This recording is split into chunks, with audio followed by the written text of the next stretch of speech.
Hola, hoy estaremos hablando de un tema bien interesante y es el de la educación de los hijos. ¿Qué puede hacer un padre de familia católico que quiere conservar sus valores familiares, que quiere conservar su tradición y quiere también ayudar a su hijo a que tenga una etapa de vida llena, repleta de valores para que luego pueda decidir por sí mismo, para que luego pueda hacer una buena toma de decisiones? Y eso requiere una excelente formación, unos principios muy claros, una formación pertinente que le permita al joven más adelante, cuando lleguen las contradicciones, cuando lleguen desde el exterior esas fuerzas que quieran destruir su formación y su propia vida, tener esas herramientas internas poderosas para poderse desenvolver mejor. ¿Qué puede hacer un padre de familia? Pues hoy estaremos viendo ese tema y es el de 5 estrategias para educar a sus hijos, es especialmente para católicos. Así que empecemos.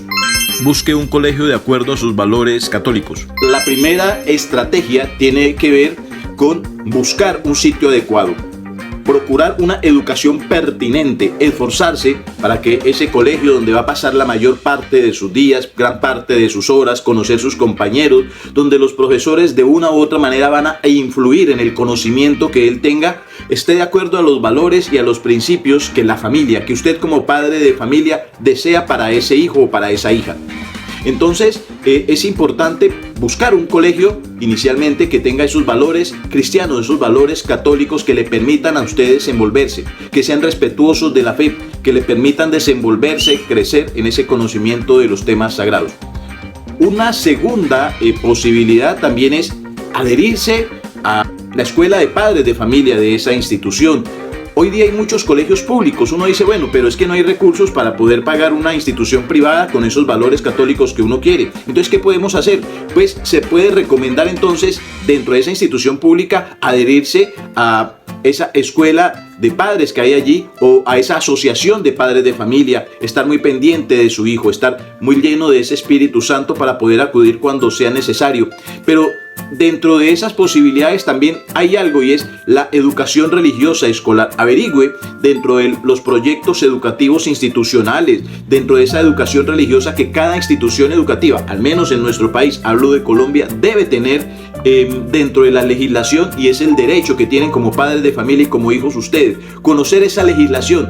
Acérquense entonces ustedes mismos, acérquense ustedes a esas instituciones que les permita conocer también cuáles son sus derechos como ciudadanos católicos, como creyentes, porque hoy día se nos ha olvidado eso, y creo que es un punto que debemos nosotros buscar también. Acérquese a su diócesis, a su oficina también, y busque, consulte cuáles son los derechos que se tienen, porque hay colegios donde se ha ido sacando la fe de las instituciones y es un problema supremamente delicado, supremamente grave.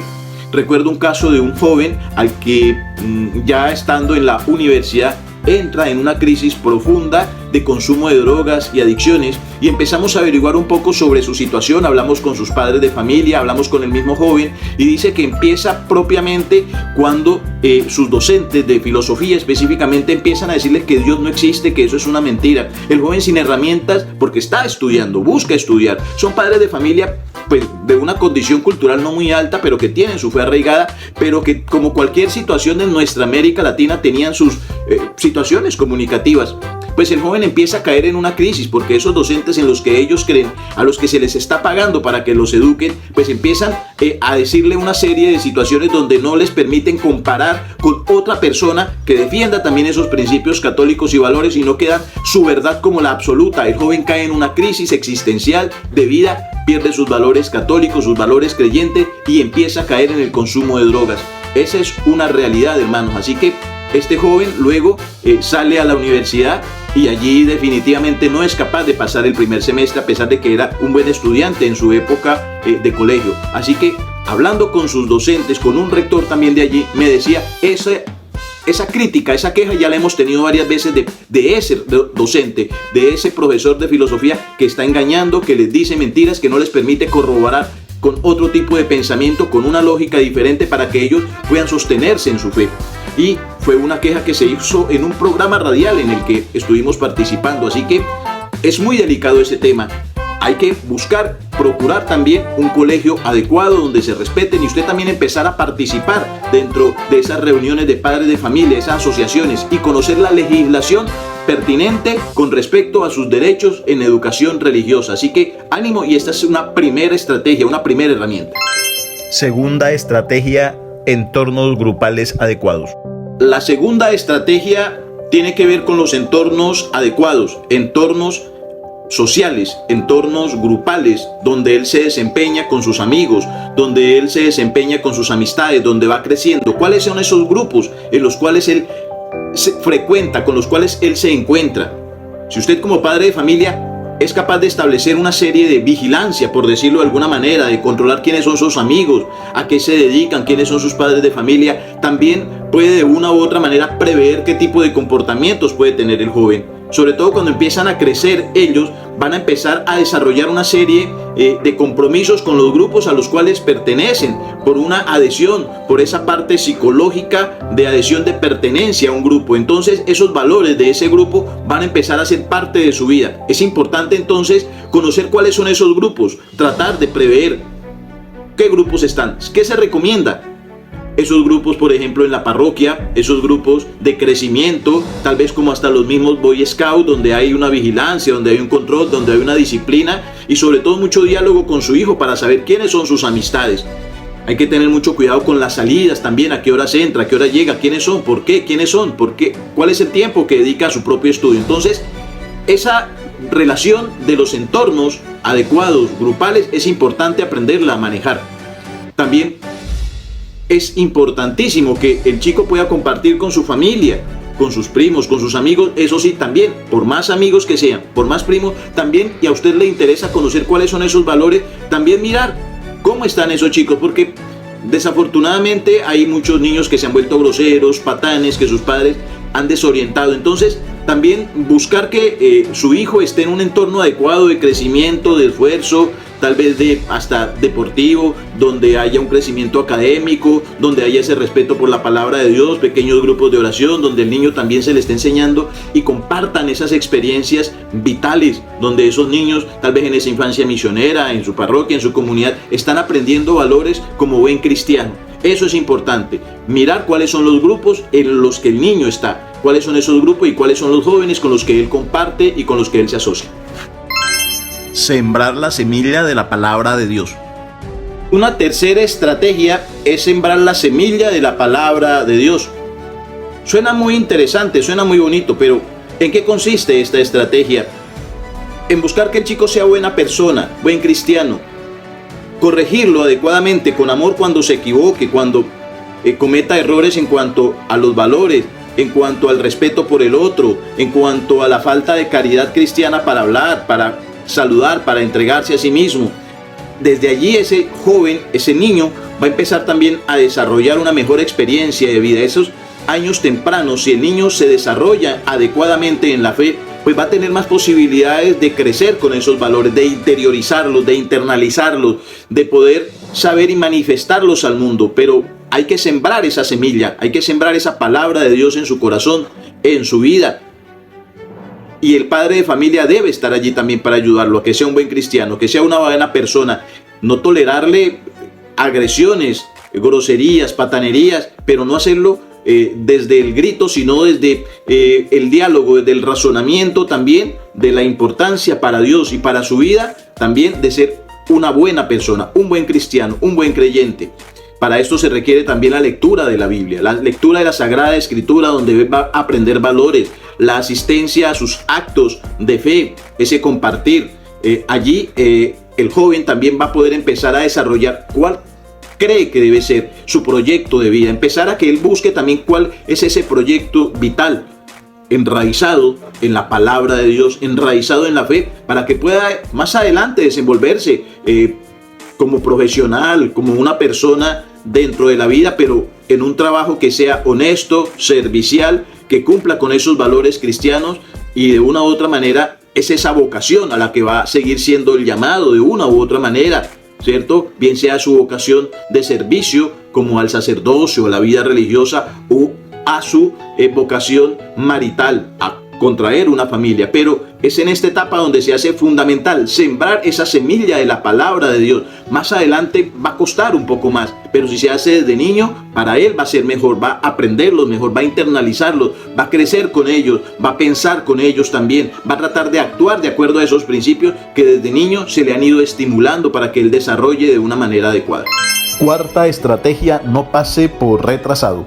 Esta cuarta estrategia tal vez sea la más controvertida por el título que tiene: no pase por retrasado mental delante de ellos. ¿Qué queremos decir con esto? A veces los jóvenes se creen muy listos, muy avispados, que saben ya mucho y que el papá es anticuado, que la mamá es anticuada y que eso ya no se utiliza. Allí hay que tener muchísimo cuidado porque es la forma como el maligno subvierte los valores y genera esa cantidad de antivalores para que el niño, el joven, empiece a destruir hasta su propia vida. El respeto por el propio cuerpo, el respeto por el otro, el respeto por la dignidad. Esos valores que se le quieren al niño formar, educar, empieza a perderlos en un momento determinado. Así que no pase por un desconocedor, no pase por un retrasado mental, es decir, adelántese a ellos. ¿Qué quiere decir eso? Saber que existen las redes sociales, saber que existen la música, los programas de televisión que hoy día empiezan a generar una serie de antivalores originados en unas políticas malignas, por utilizar una expresión, en ideologías, en empresas que quieren fomentar el desorden, el caos, el daño, el asesinato, el aborto, y que promueven una cantidad de elementos culturales que están generando en los niños desórdenes mentales en su propia vida, en sus deseos, en sus proyectos de vida. He allí la importancia entonces de cuidarlos a ellos, porque están siendo bombardeados por la música, por la televisión, por las redes sociales, y nuestros jóvenes, nuestros niños a veces se encuentran sin herramientas. Es allí donde hay que estar adelante de ellos, ser capaz de controlar esas imágenes, de generar un diálogo frente a eso para que ellos tengan establecido y tengan claro cuáles son sus valores y cuáles son esos antivalores que van a destruir su vida. Y ahí se queda claro en eso, ahí no cabe relativismo. Allí el padre de familia debe ser muy preciso. Es tan genérica esa situación del espíritu del mal que quiere entrar a las comunidades de los niños, que ya hacen hasta pastillas de colores como si fueran dulces para engañarlos, para drogarlos, para enviciarlos, para generarlos desde muy niños a una serie de conflictos también sociales, académicos, mentales, de salud pública. El consumo de drogas, volverlos drogadictos. Entonces hay que tener mucha vigilancia, estar por encima de ellos, controlar esas situaciones, no pasar por ignorantes, que es que yo sí sé y es que esto sí me sirve, esto no me sirve. Hay que tener mucho cuidado, pero con mucho amor y paciencia. Así que ánimo, hay que estar por encima de ellos. El manejo de la disciplina, de las normas, son muy hábiles para romper normas, para criticar hacia afuera, pero para romper normas. Así que hay que estar en una actitud orante, perseverante, de firmeza frente a ellos en medio de las dificultades del mundo, que cada vez son más grandes, más graves. Pero si confiamos en el Señor podremos salir adelante. Pero ánimo, tienes que esforzarte también en esa educación de sus hijos. Quinta estrategia: el testimonio. Tiene que ver con esta quinta estrategia. ¿Cómo quiero yo educar a alguien dentro de la fe si yo mismo no la vivo? Dentro de un comportamiento adecuado si yo mismo no doy testimonio.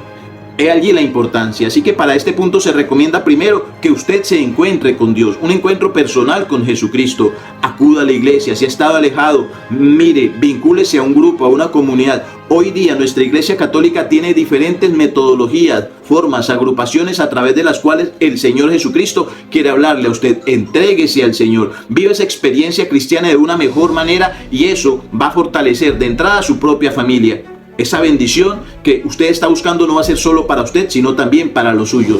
Ese es el primer punto dentro de esta estrategia. La segunda parte es: interésese en el niño. Interésese en el niño. Que el niño sienta que usted lo ama, que le dedica tiempo. Padres de familia que dicen: yo quiero mucho a mi hijo y por eso trabajo y me mato. Sí, pero no le está dedicando tiempo. No conversa con él. No sabe cuáles son sus situaciones, cuáles son sus angustias. Padres y madres de familia que solo se interesan en sus propias angustias, en sus propios viajes, en su propio trabajo. Niños grandes ya sin bautizo siquiera, sin primera comunión, sin poder acudir a la oración, a la fe, porque su padre y su madre de familia están demasiado interesados en sus propios intereses, en sus propios logros, y se les olvida que a esos niños hay que irlos acompañando en esa forma de vivir la fe, y hay que írsela enseñando también. Y allí vamos encontrando entonces católicos que luego se estrellan con la vida, no saben qué fue lo que ocurrió, pues allí está. Por eso se recomienda, encuéntrese usted primero con el Señor, viva su fe para que pueda dar un buen testimonio. Interésese por el niño también. Si nos interesamos en nuestros niños, vamos a tratar y vamos a ayudarlo de una mejor manera, porque de la gracia de Dios es más fuerte que la misma ciencia. Si usted sabe cuáles son sus necesidades, si se ha dejado orientar por Dios, para usted le va a ser mucho más fácil guiar, educar, fortalecer a su hijo, no solo en su tierna infancia, cuando crezca, porque lo va a amar, porque va a ser un buen consejero para él y porque su niño se va a empezar a fortalecer en la experiencia cristiana del amor de Dios. Así que es importante que usted valore a sus niños en medio de un mundo donde los ha olvidado. Así que ánimo, que el Señor y la Santísima Virgen María los bendigan. Gracias por ver este video. Si le ha gustado, deje un clic, haga una sugerencia, déjenos un comentario. Bendiciones, feliz jornada para ustedes.